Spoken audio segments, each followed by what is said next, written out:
Hey everybody, welcome back to another Frontier bonus crew roster episode. I'm joined today by Dragon. Hello.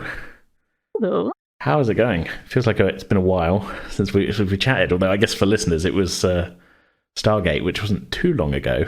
But it's been a bit longer since we recorded it. Yeah, yeah. I feel like Stargate was start of April we recorded, and sort of when it went out, and we're currently recording this end of July, so yeah. Well, those who've tuned into these Frontier bonus episodes before will know we're here today to kind of add a few crew members to the crew manifest of our ship from Frontier, the USS Tenzing. It's just a casual chat, just bounce some ideas. We've sort of similar to the world building D&D episodes we've done in the past, although those were for kind of all sorts of things. This is basically like let's come up with some characters. Let's add a few background people to the show. With the TV shows of Star Trek, they're kind of limited to like, okay, well, we got our main cast, and you might see some recurring background characters who don't have any lines or some extras, but we're not really limited by that. We can add, character details to any number of people on our ship. Plus, it's all, more people for me to draw from when we're actually playing the game. I can be like, yeah, this character's here. Yeah. Having some of this stuff worked out beforehand is much more helpful to me. I was just going to ask, do you want to focus it around the medical staff, or? Well, we can do, yeah. I mean, I've got most of the medical staff sort of named, but the vast majority of them don't have anything other than like a name, what their vague job is. So I've got nurses, orderlies, medical diagnostics, and a couple of technicians. We can always add some more people as well. But pretty much just like a job, a name, species is pretty much all I've got for all of them except for 3. So it's wide open basically. But what we've been kind of doing with these episodes is sort of using your character as a starting point. So with Eden, we kind of added some people to the security section that would be like people who Johnny interacts with a bit more, or at least sort of people who were kind of a bit more on his level that he might run into. Mm-hmm. Did something similar with Mark. We added a couple of science people. We did add some details to one of the medical people with that, but again, it was based on like someone that Ray interacts with, if that makes sense. Mm-hmm. So that I thought that would be kind of a sort of a fun way to do it. Would be to be like, okay, your character, you know where you stand from. So like, who do they deal with? Who are they gonna interact with the most? Well, not even the most, but like, who's somebody that they might have a connection with in their day-to-day life or otherwise, and go from there, sort of thing. But we don't feel like we need to stick to the medical department, because people on board ship have hobbies. They have people that they just randomly meet in the bar or whatever. I mean, I know Arela hasn't thus far been in the bar too much. I think we kind of established. My only concern is that Arela is probably the least sociable out of our characters. Yeah, doesn't do a lot in crowds, does she? Crowds are just there's just too many emotions like firing at her. So I imagine hobbies are more likely to be either individual or like fairly few people. I think I'm going to go along the lines of plants, because I really like plants and I can ramble about that. That's good. No, that's good. Draw from... Yeah. I mean, the fun thing about, working in Star Trek and like in Starfleet, especially in this era that we're set in, is that the ships are kind of pretty luxurious, really. And when it comes down to it, there's plenty of like scope for like people they work their 8-hour shift and then they've got time off to do whatever they want, kind of thing. Yeah, like they're not suffering for amenities or space or... No, I mean, like there's all the holodecks. We know that there's an arboretum on board. There's any number of crew lounges, although we on Frontier usually end up in the same one, just especially because I guess Eden has picked that as Johnny's favorite one to go to. But like, there's any number of different like crew lounges and like places to just sort of do their own thing and such. So I mean, I would imagine we can pretty much, if you want Arela to have any kind of interest or hobby, we can say that there's definitely a place to be doing that, and there's definitely probably somebody else who is also sharing an interest. It's not like we can say, like, she's into plants, oh sorry, she's on a spaceship, there's nowhere to do that. There's definitely an arboretum on board, which is kind of like a two-story. I think it's two-story, but there's one on TNG, but like similar class of ship. So I've just said there's one on this ship, sort of thing, which is sort of a fairly large room with basically room for growing stuff and all kinds of things. And frankly, the Arboretum sounds like a fantastic place, and Urila wants to meditate. So if they've just been on an away mission, or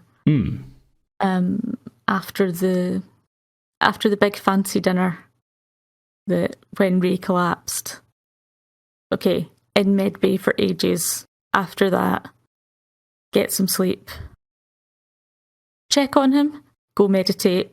See if you can think of anything. I mean, I think we had a short scene, didn't we, where Rita went and meditated on the holodeck? Yeah, I think it was the holodeck that time. Yeah. Yeah, but if we want to, we can 100% say that, like, a lot of the time she goes to the Arboretum, like, because I think there'd be it's a difference between going to the holodeck and there's holodeck flowers, which can be pretty convincing, but the Arboretum is real plants, real environment, basically. Other than I've been kind of like thinking in my head, like, because obviously TNG had a budget they had to stick to, so it kind of looks like they've taken a room somewhere and just put a bunch of turf down, a few flower beds or whatever. But I've been thinking, like, maybe the walls on R1 have got, like, I don't know, hollowed things, so that, like, it looks bigger in there than it is. So, like, I think it could easily be a nice place to sort of go. Yeah, I'm imagining that, like, one side of it is, like, fairly well manicured, and then it feels wilder, like, the further to the other side you go.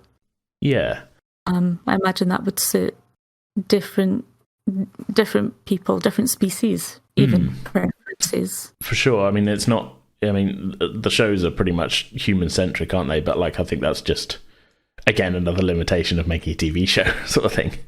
Yeah. So we don't need to stick to that at all. Yeah. Yeah, we're not having to do all the special effects and the makeup. No. We can just be like, this is here. It looks great. Imagine it. Yeah. Yeah.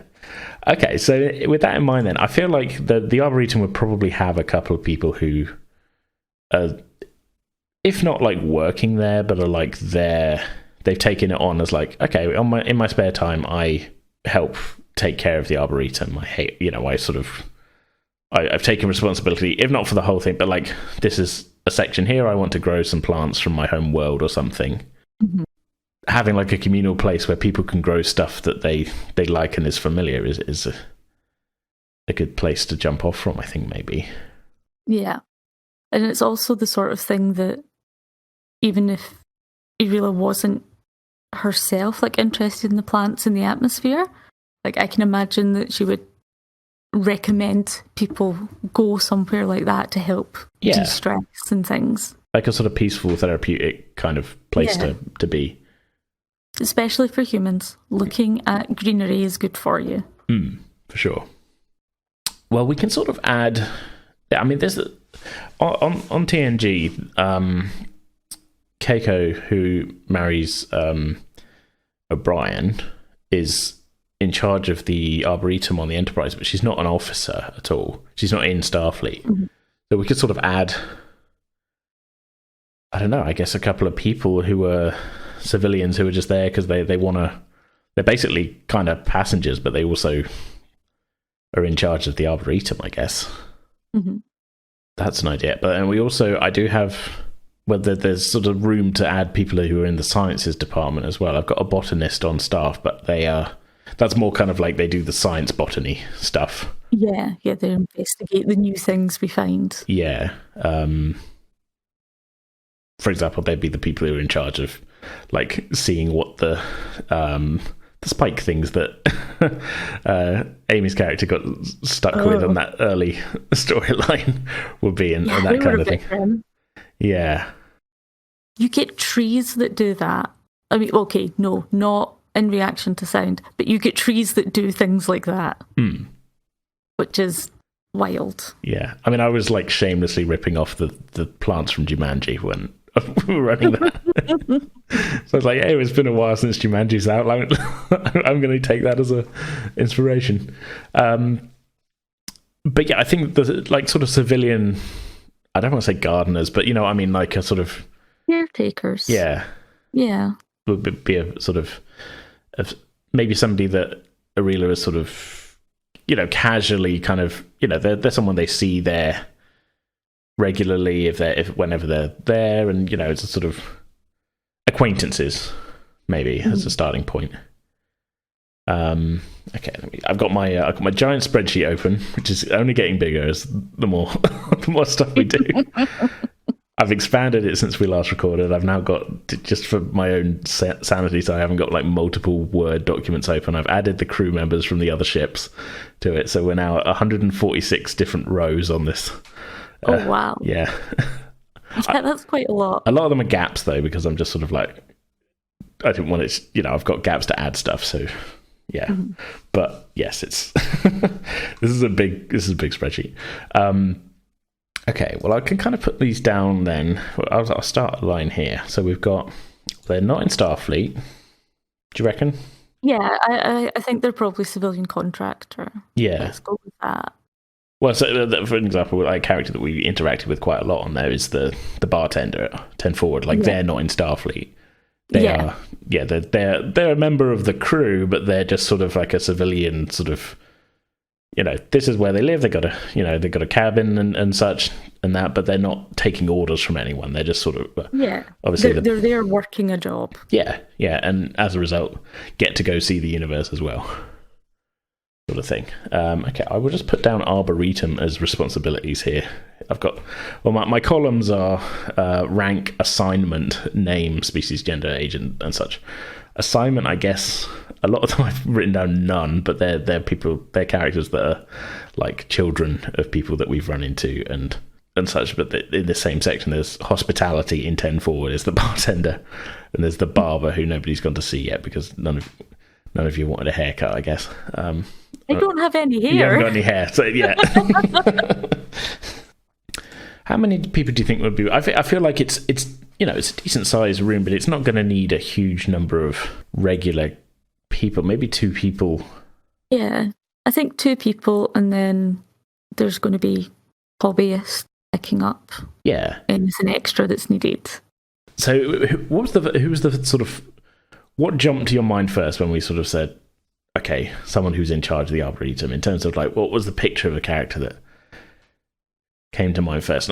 For me, it might be being sort of coloured by watching too much of the show, but I had sort of overalls and stuff in mind as a sort of, but not really a kind of clear picture of like type of person, I guess, really.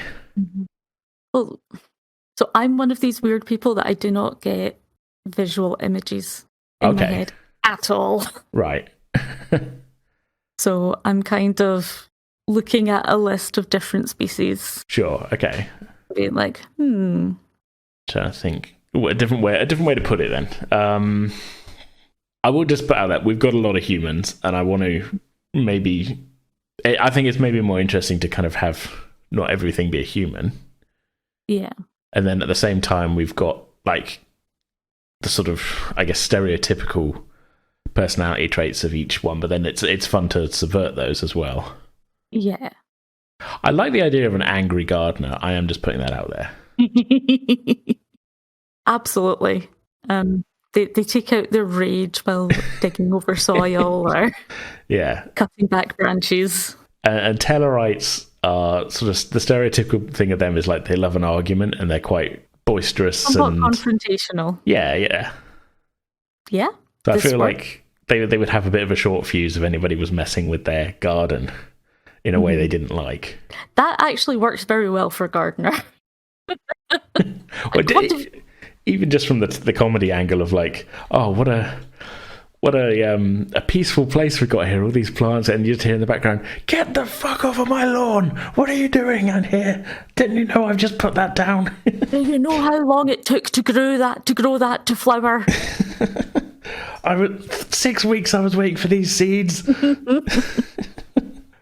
Yes. Yeah. I get a lot of this. I feel like the longer we record Frontier and play Star Trek Adventures, the more I lean towards like, that would be funny, let's do that, rather than like. Okay, so if we're thinking 2, we won't go further details just yet. We'll get this in place. So we've got the Angry Gardener. I feel like they should have maybe there's a Tellarite and is the angry sort of one, and then there's somebody who's very zen. And I don't want to go straight to Vulcan because that's kind of a stereotype, but maybe just somebody who's there to kind of play off of them and, be like, I don't know, almost not like a full opposite. I want to go for a species that seems reptilian because I can imagine them having the wilder half of the Arboretum. They'd have different tastes as well, wouldn't they, in terms of... Yeah. Maybe they like seeing different like different wavelengths and things, so they would like. Yes, if they can see in UV, their plant options are vast. Yeah. Well, we've got a couple of options there. There's saurians. We haven't seen many of them on the show, but there's definitely there's one in. There's one in sickbay. There is one in sickbay. Yes. TAC. Yes, we met them very early on, didn't we? Yep. Yeah, that is. Nurse TAC. Yep. Yeah. I like that idea though.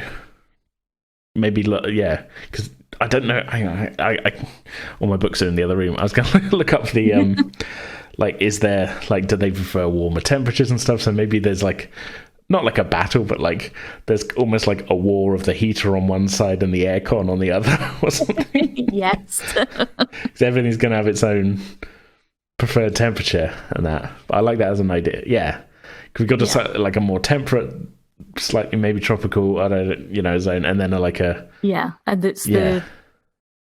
it's the temperate, gentle climate that has the Angry Gardener. Yes, definitely, because they like it like just so, and the Saurian is like, oh no, look at all these colors, look what's happening, and it's like maybe some slightly bland looking stuff to the humans and such, but they're seeing stuff that other people aren't. Yeah, they're just kind of looking at them like, but okay, some of them have a slightly different texture, but that's kind of it. Maybe they don't actively dislike each other. There's just like a simmering professional disagreement. Yeah. So like, it's not my fault you can't see the beauty of all of these colours. Exactly. And they just there's no there's nothing personal that's come between them or anything. It's just occasional encroachments between the different sides, and then Your plant was growing too far over this place. Bit of a clash, yeah. Yeah. Okay, I like it. I'm just going to add to my notes then. Angry Gardener, Chill Gardener. Well, we thinking Chill Gardener or like Enthusiastic, I think is kind of the... Enthusiastic, I think, is a good counterpart to Angry. Yeah. Enthusiastic, probably fairly cheerful. Cheerful, yeah. They're able to surround themselves with all of the things they want. Exactly. They're just a little sad that nobody else can, or not many other people can see it. Yeah, and I don't think they're like planting stuff that is like not fun to look at or anything. I think they're just, most people aren't getting the full experience kind of thing. Yeah. Do you have anything in mind in terms of like, is it like male, female, non-binary? I mean, it's a bit different. It's not really key, I suppose. I'm just sort of, I have this spreadsheet and it's got all these boxes. No, there are boxes that need filled. Yeah, that is fine. I think female for the Saurian. Tellarite. Let's make them female as well. Sure. I can imagine the Saurian just kind of happily going around doing stuff and... Yeah, like I say, enthusiastic, cheerful works well, I think, with that. I'd be like, hey, welcome to the Arboretum. What are you into? Oh, wow, yeah, come and look at this stuff. And then footprints on the wrong the wrong patch of grass as well. Oh, yeah. I like it. I mean, I was thinking, we have been in the Arboretum very briefly in one episode. Yeah, yes. For an awkward... thing with Johnny and Ponge and what's her name? Faria. Yeah. It was the introduction of Bond's potential love interest. So yeah, we can go back there. Yeah. Looking up Tellarites, they apparently come from a very cold planet. So I suspect a decent bit of the grumpiness might also be because the other side is just too hot. Yeah. And it's not comfortable. And you know it has to be that way because that's what the plants need. But they're able to put it aside for the good of the plants, but they're not going to hide how uncomfortable like some of the heat lamps or whatever make them. Yeah. Yeah. They're not going to mess with the plants, but they are grumpy about it. Yeah. So bringing it back to the Aurelia connection then. So if Aurelia's sort of going to the Arboretum semi-regularly, whatever, has she had much interaction with these, do you think? I mean, I would think it would be definitely like you would recognize them and there'd be sort of like an acquaintance. So, you would have said hello or whatever, but yeah. Are these... I mean, as you said, Aurelia's not the most social, but kind of one-on-one, it's not so... Yeah, that's much easier to not get overwhelmed by it. Yeah. I suspect that... I think Aurelia will check up on the Tellarite. Like, are you doing okay? Do you need anything to, like, cool your temperature? Yeah. Can I help you with something here? What's annoying you today? Kind of thing. Yeah, like, okay, well, I come here to chill out, but clearly you're stressed. How can I help? But maybe not such a long... You're not seeking them out for long conversations other than just to be like, just check they're not about to explode kind of thing. I'll like look after them a bit, but that's not the person she goes to just like sit and chill out. No, wouldn't be your first choice of sort of socialization, I guess, just in terms of personality clash. Yeah, pretty much. Yeah. Whereas I think she would get on really well with the Saurian. Especially if the shared interest is there, and I think the enthusiasm is the key there. Yes, they're enthusiastic, but they also just like exude like positivity. Which I guess to an empath would be like, okay, I know I can go here and you're not going to have incoming feelings of stress from other people, or at least not from everybody in the room. Yeah. They're a source of like, they're going to be pretty chill. The vibes are going to be good. Mm-hmm. I think that's quite interesting actually to me. That like maybe this is like a subconscious thing that as an empath, Aurelia she's not even fully aware that she's doing it, but like if you're picking up people's emotions here and there, you're gonna naturally kind of gravitate to like, oh well, I didn't, this was the vibes were better with this person because their emotions were, they were exuding positive energy and stuff. They were, enthusiastic. They were happy. So maybe she sort of. I mean, what are your thoughts on that? Maybe it's sort of like she finds herself drawn to like quite positive people just because the background noise is better. I don't know. Yeah, I think that would make a lot of sense. Especially because they're a doctor. So generally if people might be in sick bay for relatively positive or neutral reasons. But if anyone is like really injured or having mental health issues, or that's going to be quite a lot to... Yeah, it's kind of ground zero for if anyone's in pain or whatever, they are coming to you. Yeah, which means there's a lot of, I guess, stress rather than flat out negativity. Which I would imagine would be a different feeling. Like, it's different. There's a difference between someone who's like, I don't want to say angry. Angry is not what I'm going for, but like, someone who's just got like, I guess, a negative outlook on the situation, like no matter what's happening, and that is slightly hostile in their, how they're, I don't know, hostile on their outlook, I guess. Yeah. I think like pessimism and cynicism, I think would be really draining. Yeah. And again, as I say, maybe it's not something that's, you're actively going, this person, I'm picking up the pessimism. It's just something that it would just be like, I don't know, like a kind of a background sort of, not drone is not what I mean, but it would be like it'd be like different mood lighting, sort of thing in the room. Yeah, like that. But of course it would be so, because Ariela's never not had the empath abilities, they're not that really aware of it consciously.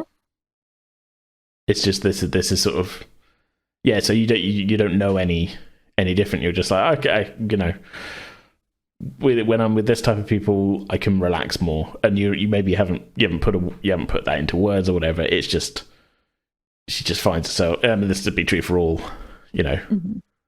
all of the empaths, and that would be like, okay, well, when you don't want to add to your stress if you're already stressed.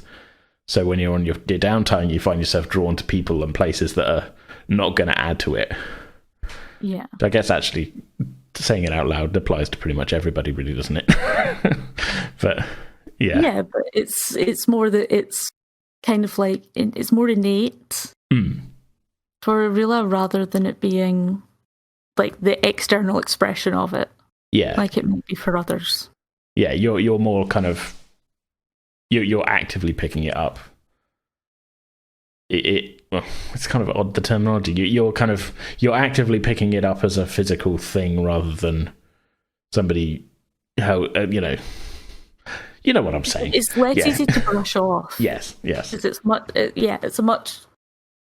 buried, but it's also more difficult to like just kind of like gloss over and distract. Yeah. Or really focus on, but like, no, they're talking about this thing, this is fine. Like, yes, they are, but I can still feel all of this other stuff. Yeah.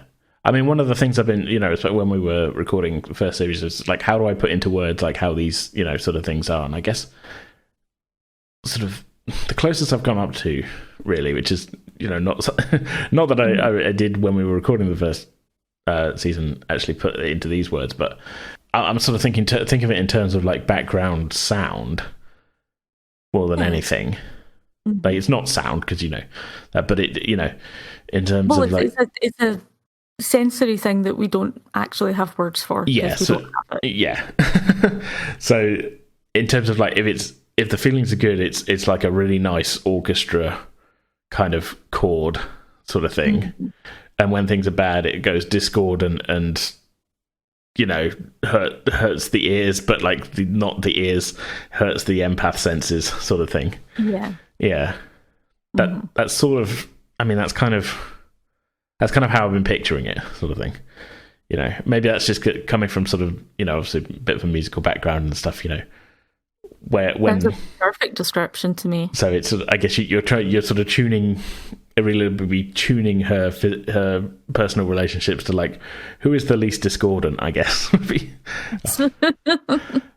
Yeah, just needing that sort of balance compared to work.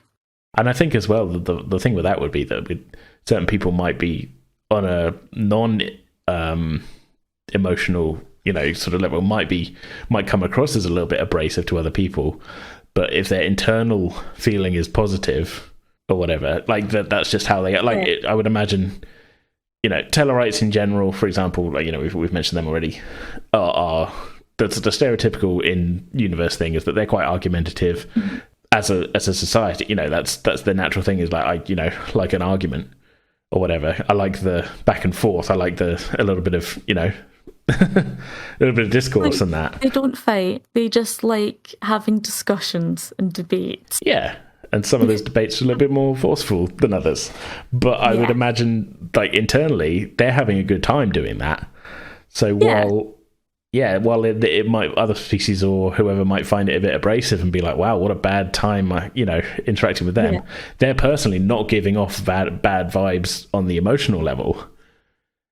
So it's like a whole different sort of layer of textures there, where it's just like, wow, they are really, could be, they're having an argument, but they're actually not giving off bad emotional vibes. Yeah. So it's because I think if they were giving off a like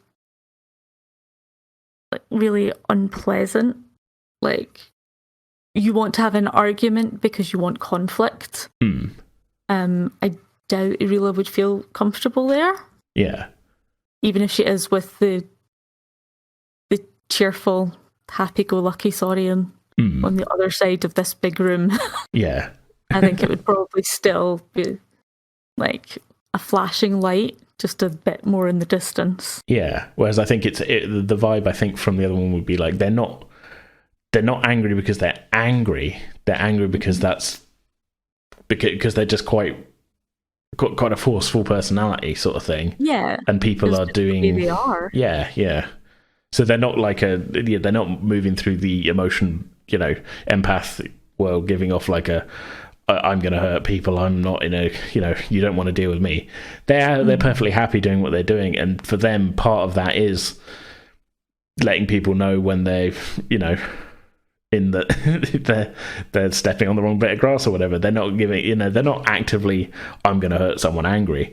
It's just, they've got a different sort of, I guess, conversational level where they would, to them maybe in their vocabulary that's just saying like, hey, don't step on that, but to everyone else it's coming across as like, what the hell do you think you're doing? You get getting on my yeah. If I don't tell you if you do something wrong, then you're going to keep doing it wrong. Yeah, exactly. Yeah. So it's an interesting sort of second layer. I met people like that. Yeah.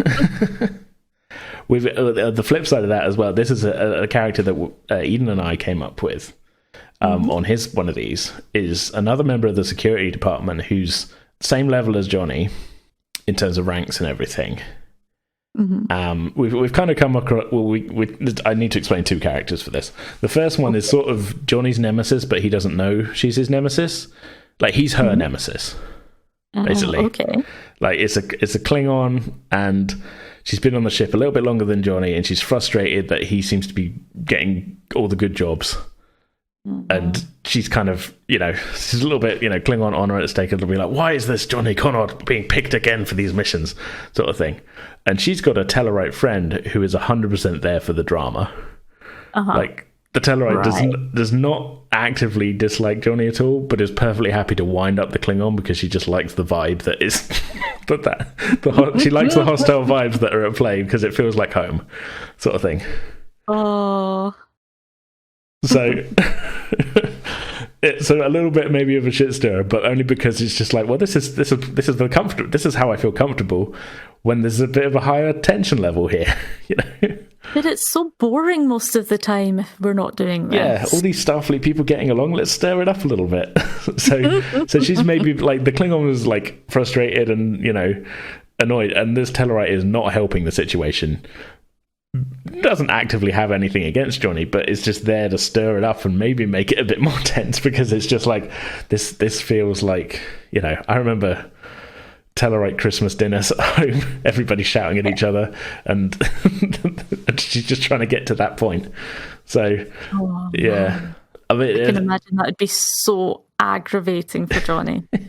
Well, this is the funny thing, is that I think this is what Eden and I came up with, is that Johnny doesn't actually realize that the Klingon is annoyed at him, like at all. Like to him, it's just like he's just getting, he's what we've seen, which is just like, oh yeah, no, I think I'm doing okay in the security department. I'm doing all right. I got my friend Bond. I've been doing this stuff. Meanwhile, on the other side of like the lunchroom is this Klingon basically being like, fucking Johnny, getting all the good jobs, getting fully wound up. The Klingon is wound up. Johnny's just completely oblivious. Oh, that's fantastic. Yeah. But to my point though, is like, I think what we're coming into with adding this extra texture, and it's same with, we came up with Mark with we gave one of the junior doctors his archery one, is that people are, we're kind of adding the texture level, which wasn't intentional, that like people on the ship are operating on very different kind of cultural and emotional wavelengths kind of thing. Yeah.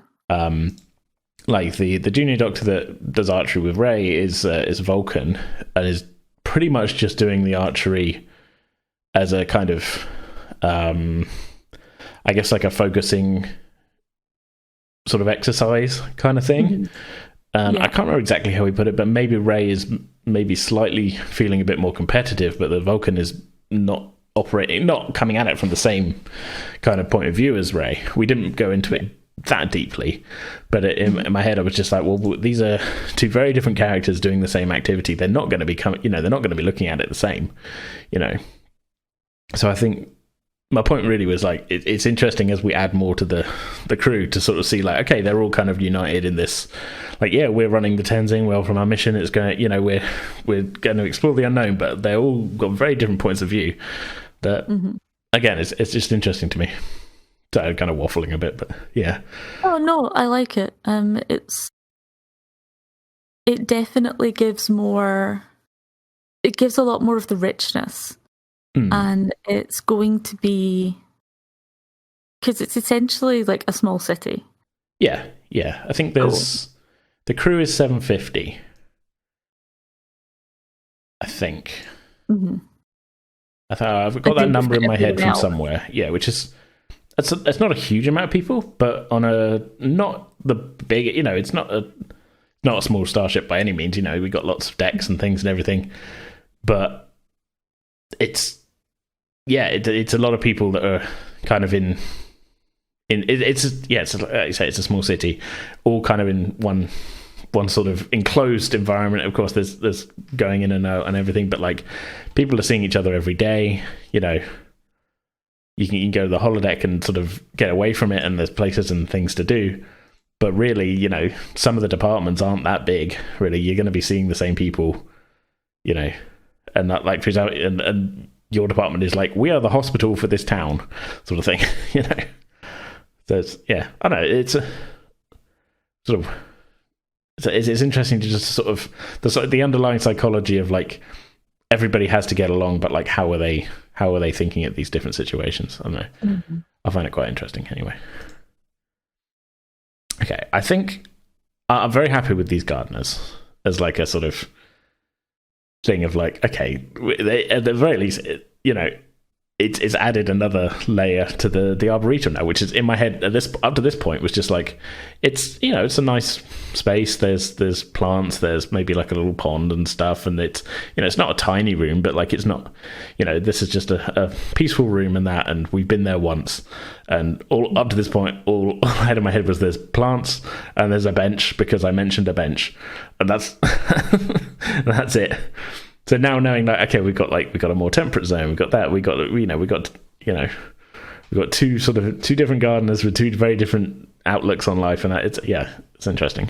Yeah, it adds life to it. Yeah, it gives it more of the depth and the reality, but it also means that the settings themselves feel real, no matter kind of what you have in front of it. It's like the foreground action. Yeah, definitely. I mean, I've definitely found that as we've been playing, even with characters where I didn't have much, but just being able to say like, oh yeah, this guy's in the background watching, has added certain, bits. So with those two characters, I'm happy to. I mean, I'll leave that. We can leave the names for now. I'll probably I'll go to like a name generator at some point, and we'll come up with something for that. Did we want to sort of switch gears a little bit and maybe look at somebody who Arila works with on a sort of regular basis? Yeah. Do we want to look at somebody in the medical department and just add something to them? Because up to this point, we got, I'd say, a bunch of names, jobs, and species, and that's about it, really, for most of them. I mean, we've got a couple of details, haven't we, already, of some of them? Like, we met the counsellor, you went to his, what was it? It's like a barbecue kind of counsellor was the one that was pregnant and... Yes. Had some concerns. Yeah, she's in a different section on my spreadsheet, but he himself is in the medical department. Mm-hmm. We got your assistant chief medical officer, who we talked to as well, I think in that same sort of scene. But yeah, really, for most of them, we haven't got anything in terms of like character details. We're just names and so I guess this is sort of who let's add some stuff. Let's pick someone and say like, it doesn't need to be that deep. We can just be like, what are they into? What's something they're not into? Because I mean, a lot of these characters we may not interact with. I'm just happy to have some extra stuff on them, really. Yeah. Are there any Starfleet rules about things like tattoos and hair colors? I don't think there are, really. I think that's one of the things that, as the show has been, because obviously they've been making Star Trek for 55 odd years now, and obviously attitudes of the sort of unconscious attitudes of the society it's being made in have changed as it's gone on. So like the first Star, even though Star Trek as a show has always been quite sort of forward looking and everything, the fact of it is that, like, really in the original series it was a lot of men with short hair cuts, and I don't think you saw any tattoos on anybody who wasn't maybe a villain of the week or whatever. I just trying to think if there's any tattoos that we've seen on Starfleet members. I would maybe make the executive decision to say there is no problem. Actually, you know what? The main character, Chakotay in Voyager, had a face tattoo. Yeah. But even then, that was kind of a very 90s thing of it, of like, oh, he can do it because it's a cultural thing. Yeah. Which that strikes me as like, this is a 1990s thing of like, yeah, we can only, tattoos are still a little bit taboo, sort of thing. Definitely in professional settings. So, but I feel like nowadays might go a different way. Like, and hair colors and everything's quite non-dyed up until, I guess, really, Discovery started having, some people with maybe background characters with different color hair and stuff. Yeah. I mean, it would be very difficult because the way it tends to be worded in like real world things is no unnatural colours. You can't really do that if you have how many species as part of the Federation? Well, yeah, exactly. I would lean towards it's not a problem so long as they can do their job. I think we'll have somebody who has a tendency to turn up every couple of shifts with totally different colour or style of hair. I like that. If you guys aren't going to go visit the barber, we'll at least have an NPC who does. Yeah. Yeah, I like that. Something as a sort of, that's their thing. And like, oh, it's, how's it going to be this week? Sort of thing. Yeah. Yeah, you're never quite sure how their hair's going to look until they come in for their shift. Yeah. And we're into 2378 now, so we've got 350 years of hair color changing technology ahead of us that's going to make this so much easier. Oh yeah. Could be absolutely anything. Yeah. Go from a buzz cut to incredibly long. I can't see why not, because I mean, even like in sickbay, there's like dermal regenerators for sealing wounds up. Yeah. So why can't he just be like, here's a hair growing ray or something? Hair growing ray, you know what I mean? But like something. Yeah, something that will be like follicle encourager, not encourager. That's a stupid word, but like follicle growth accelerator or something. There we go. Technobabble.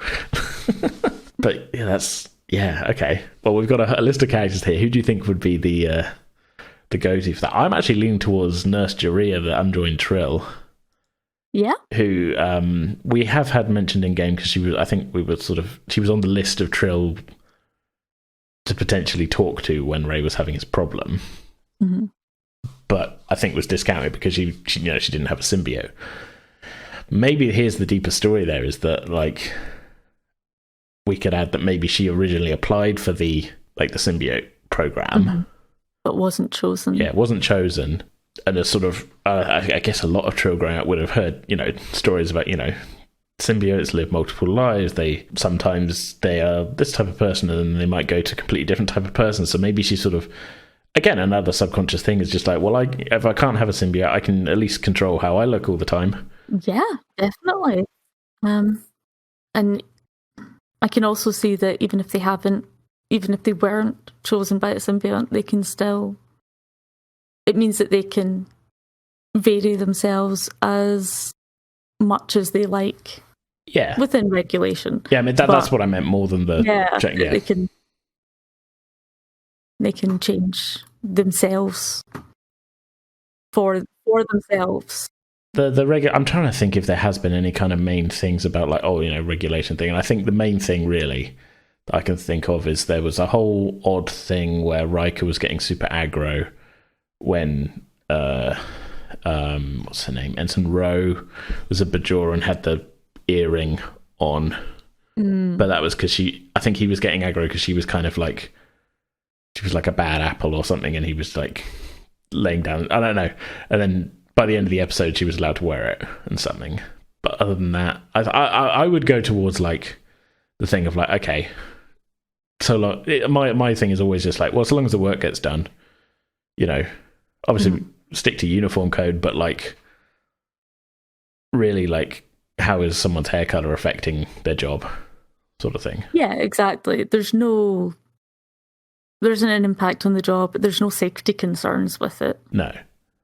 So, unlike some jewelry could be, like, especially because she works in medical. But I think that's more of a practical. Have everything sterilised. So. Yeah, exactly. I mean, that's a practical concern rather than like.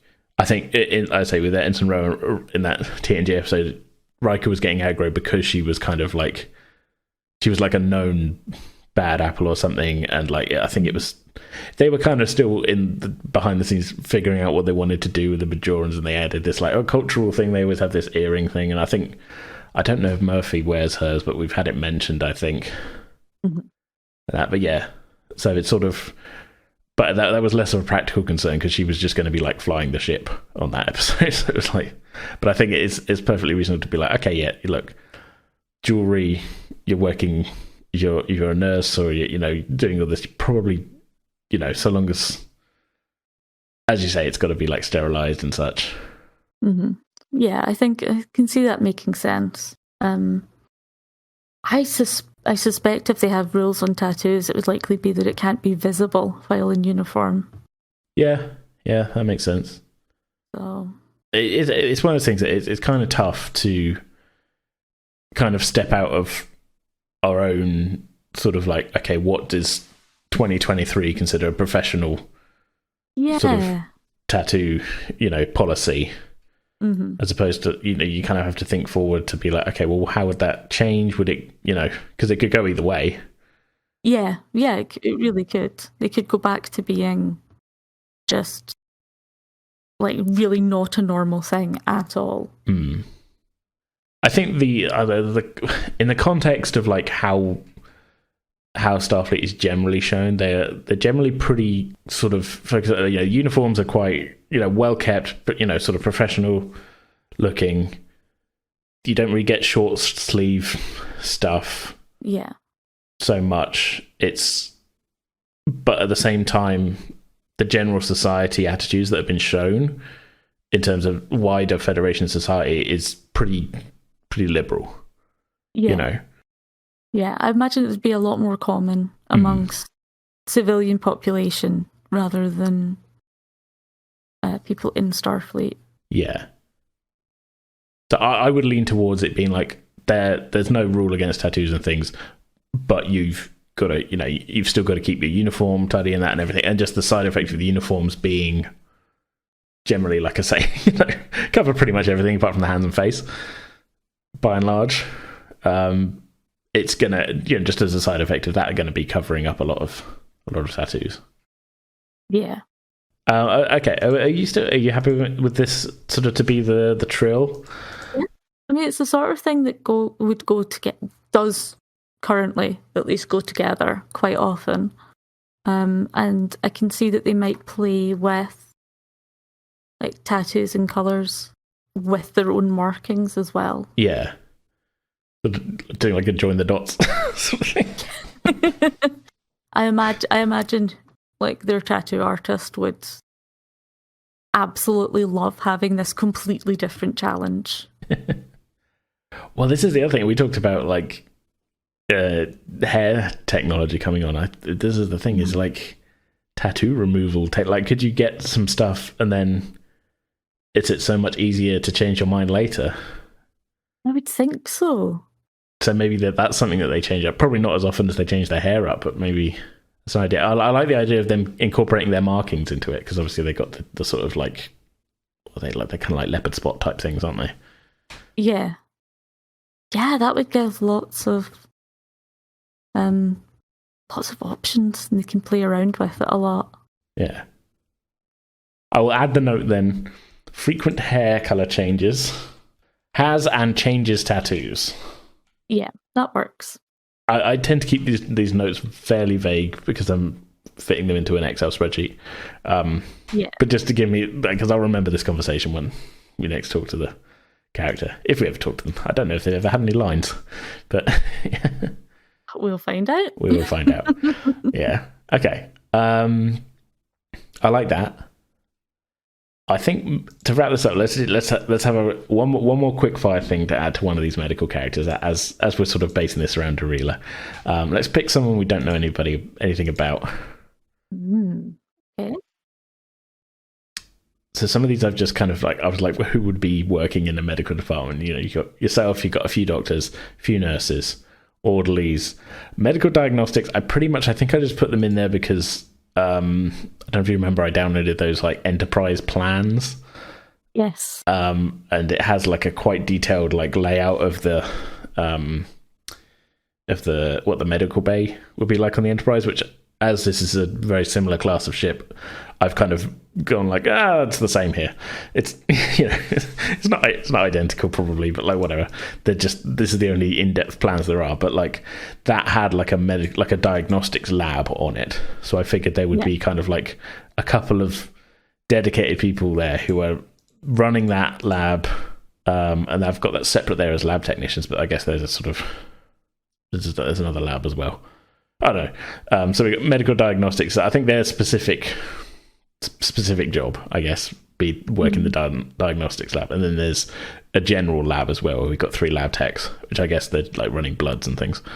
But yeah, we've got a few to choose from here. The one that jumps out at me is the Edosian, where I was I need to this strikes me as I need to mix up the species that we got on here so it's not all humans again.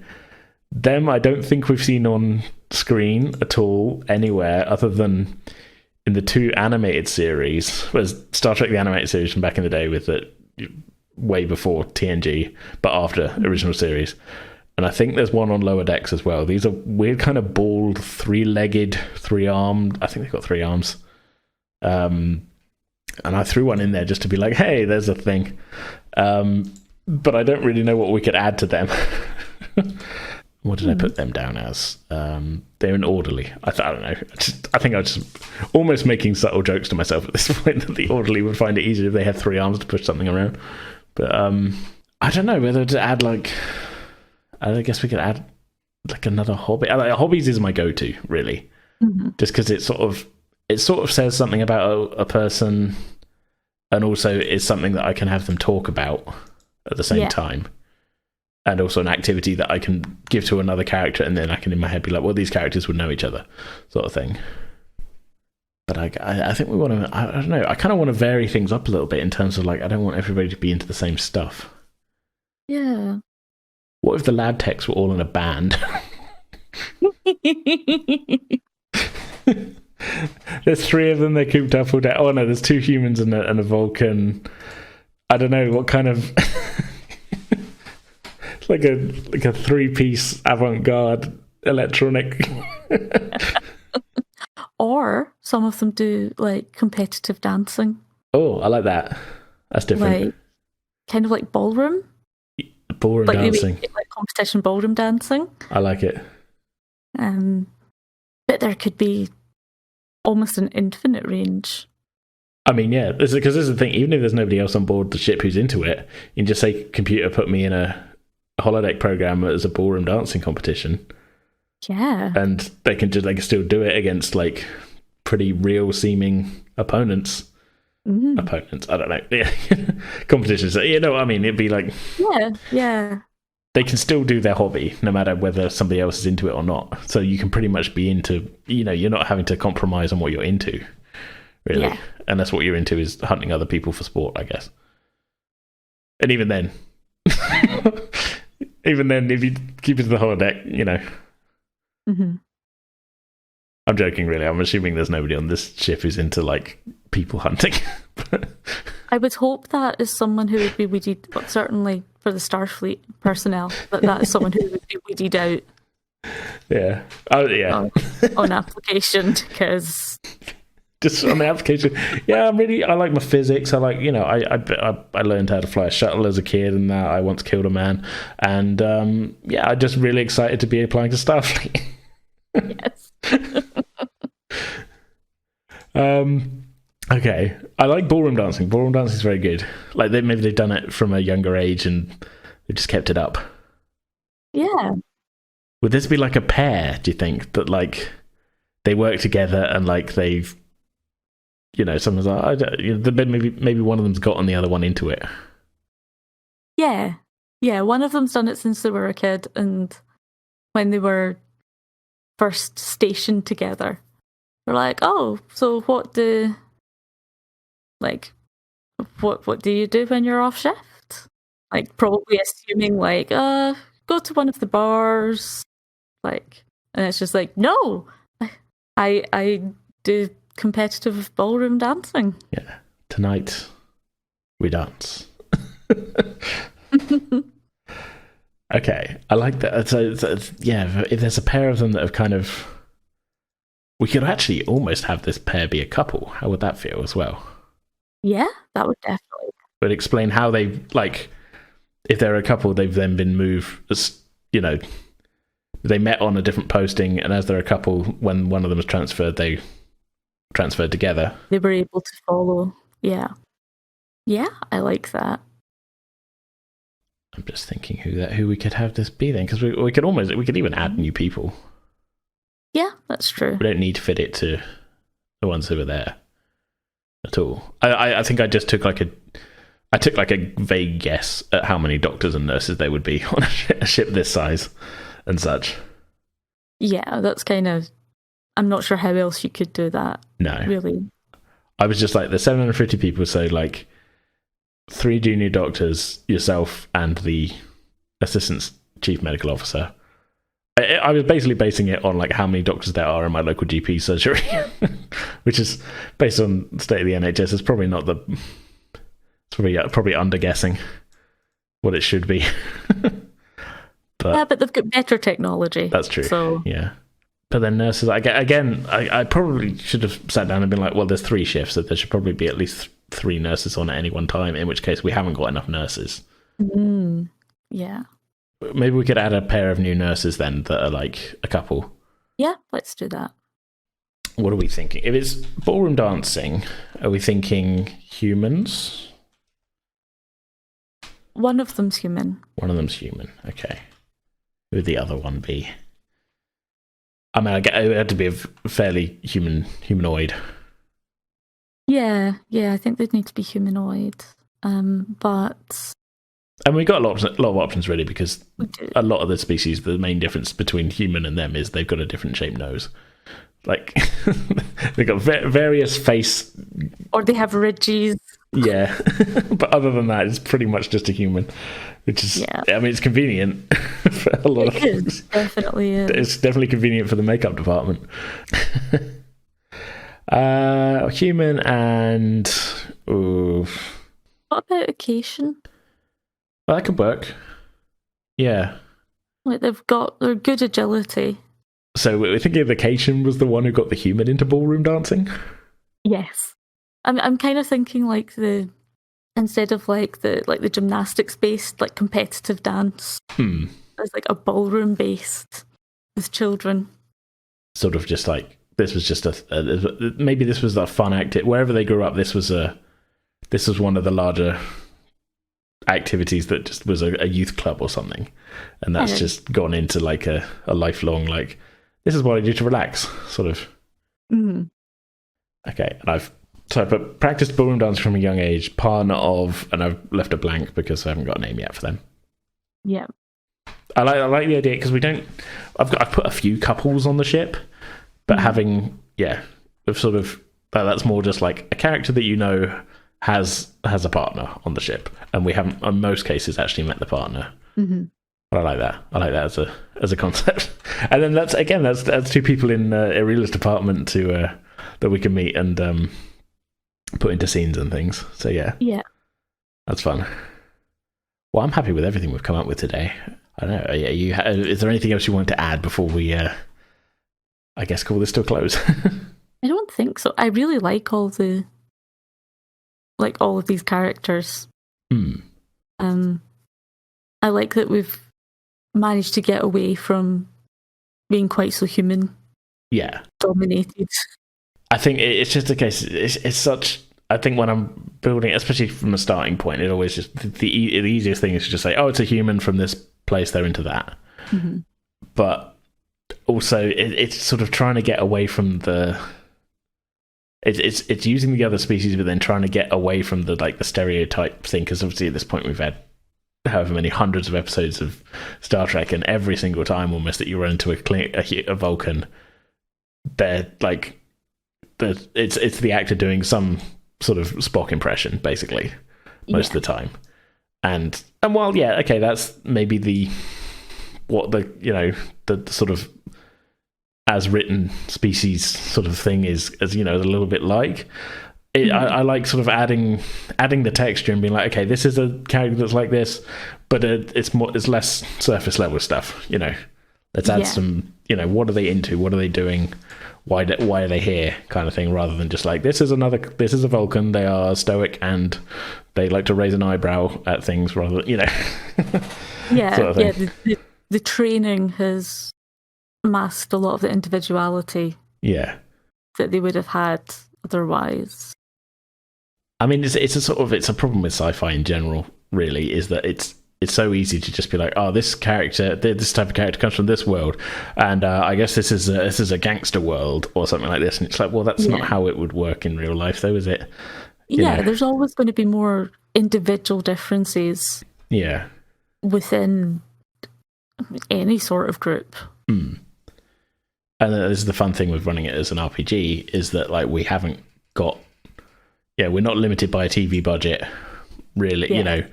We're not, as much as I try and stick to hour-long episodes here about, when the things, we're not limited to oh no, we've got to get the story wrapped up in 45 minutes with commercials, Yeah, sort of we've thing. got a lot more possible time to play with. Yeah. Yeah. Just fun, bit more freedom. And we don't need to have scenes stop every 10 minutes for an ad break. No, we could start doing that. But I think that's going to be more work. That's more work. I need to stop giving myself more editing work. Yeah. But yeah, I'm happy with everything we've added. So let's do a quick recap then. So we got our two gardeners. I've gotten written as Angry Gardener and Enthusiastic Cheerful Gardener, the Tellarite and the Saurian, who are civilians, but they mostly work in the Arboretum. No names for them or ages, but that's sort of not the end of the world that we haven't got those. That's something I can sort of add later. And I like those as a sort of both a pairing and a playing off each other kind of thing. Yeah. We've added to Nurse Jaria, who's the unjoined Trill, frequent hair color and style changes, has and changes tattoos. I like that. Again, that's not a massive plot point. This is what I like about this. It's we're not adding this is gonna rock the foundation of the whole series. It's just no, it's just a little detail, Yeah, the richness of it. Yeah. And then finally we've got our Cation and human couple who are also nurses, and they like to do ballroom dancing. I like it. It is so random. Yeah. Well, yeah. No, this is the fun thing. I mean, Eden and I spent time coming up with somebody who doesn't like his character, But Mark and I came up with well, what does Ray like? Okay, he does archery, I guess, and there was something else I think we added as well. I can't remember at this point, but it might have been an engineer or something. But again, just little random bits where I'm okay, well, this is not everything is going to be plot related. This is the fun thing, It's texture. That's what I like. I like adding texture. Yeah. And it's always more interesting to have a a weird mix. Yeah. Everybody's got there by on their own sort of path, rather than just be like, well, it's not everybody's going to be the same here. They've all come from different worlds, different, backgrounds, different everything, and they're going to be into different things, and they're going to be, yeah. So thank you so much for joining me for this today. I do like doing these bonus things and that. Mm-hmm. We've got Frontier Season 2 is coming. We don't have a date for it yet, because at the time of recording this, I'm sort of in the process of sorting out what's coming next on the podcast, which is going to be some D&D, and then following that, we're going to be doing Frontier Season 2. But it is coming, and I have started writing and stuff, and it's going to be good. But awesome. But like I say, thanks again for joining me. Listeners, in the meantime, I think I'm not entirely sure the order of things. I think next episode is also going to be another one of these crew roster ones with Amy, and then after that will be D&D. But that should be, I think, if I can get it organised, in 2 weeks' time on the regular release day, which I think, if I've got my dates right, should be on Thursday, August 17th. That one should be coming out. Obviously watch this space, because organising is tough. But in the meantime, you can find all of our stuff, all of our links to our socials and Discord and Ko-Fi, our merch store, and I guess everything. It's been a while since I've been on there. I can't remember what I've got. It's all at pretendingwithdice.com. So head to there in the meantime. But we'll see you all very soon, in 2 weeks' time for another one. I've forgotten how to end a podcast. It's been a while since I've done one. So, thanks again for joining me, Dragon. And thanks for having me. It was a lot of fun. And we'll see you all soon.